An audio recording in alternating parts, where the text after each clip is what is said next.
காபூலில் ஒரு புதிய ராஜ்யம், ஒரு டைனாசிட்டியை உருவாக்கின பாபர் 1525 வரை இந்தியாவுக்கு வரல. முக்கியமான விஷயம் என்னென்னா, அப்போ இந்தியாங்கிற ஒன்றும் இல்லை, இது வந்து ஒரு சப்கான்டினெண்ட்டாக இருந்துச்சு. பஞ்சாப், ஆப்கானிஸ்தான் இந்த மாதிரி பிளேசஸ்ல எல்லாம் படையெடுத்து சண்டை செஞ்சுட்டு இருந்த பாபரை வந்து இந்தியாவுக்கு வர சொன்னது ஏன் அப்படின்னு பார்த்தீங்கன்னா, என்னன்னா இங்கே இருந்த இப்ராஹிம் லோடியை வந்து இங்கே இருந்த மன்னர்களுக்கு பிடிக்கல. இப்ராஹிம் லோடியை எப்படியாச்சும் காலி பண்ணணும் அப்படின்னு நினச்சிதான் பாபரை வந்து பல மன்னர்கள் இங்கே கூப்பிடுறாங்க.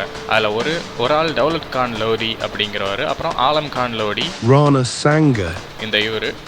ஸோ அப்படி கூப்பிட்டு தான் பாபர் வந்து இங்கே வராரு.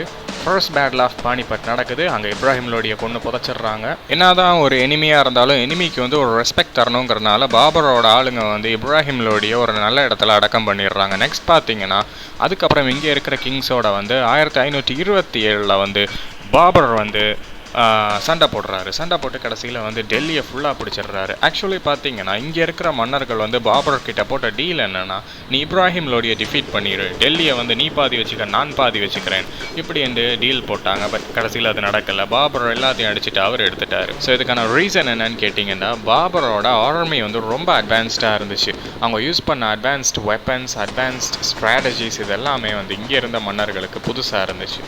ஸோ இதுலேருந்து என்ன தெரியுது அப்படி என்றால், பாபர் வந்து அவரோட சொந்த இன்ட்ரெஸ்ட்டில் வந்து இந்தியன் சப்கான்டினெண்ட்டை வந்து அடித்து அவர் எடுக்கலை. இங்கே இருந்த மன்னர்கள், முஸ்லீம் மன்னர்கள், ஹிந்து மன்னர்கள் 2 பேருமே கூப்பிட்டதுனால தான் அவர் இங்கே வந்தார், படையெடுத்தார். இதில் ஹைலைட் என்னன்னு சொல்லி கேட்டிங்கன்னா, பாபரோட ஆர்மி வந்து ஒரு 12,000 பேர்கிட்ட தான் இருந்ததாக சொல்லப்படுது. அதுக்கப்புறம் இப்ராஹிம் லோடி கிட்ட 1000 எலஃபென்ட்ஸ், 1000 யானைகள், பல லட்சம் படைகள் இருந்தும் பாபர் இப்ராஹிம் லோடியை அடித்து ஈஸியாக டிஃபீட் பண்ணிட்டாரு. ஸோ இதுலேருந்து என்ன தெரியுது, Babar he's a goat, greatest of all time. அப்படி பாபர் இங்கே இருந்த கிங்ஸை நம்பி இருந்தாலுமே கடைசியில் பாபருக்கு அது அப்பா தான் இருந்திருக்கும். ஏன்னா பாபரே அவங்க ஏமாற்றிருப்பாங்க.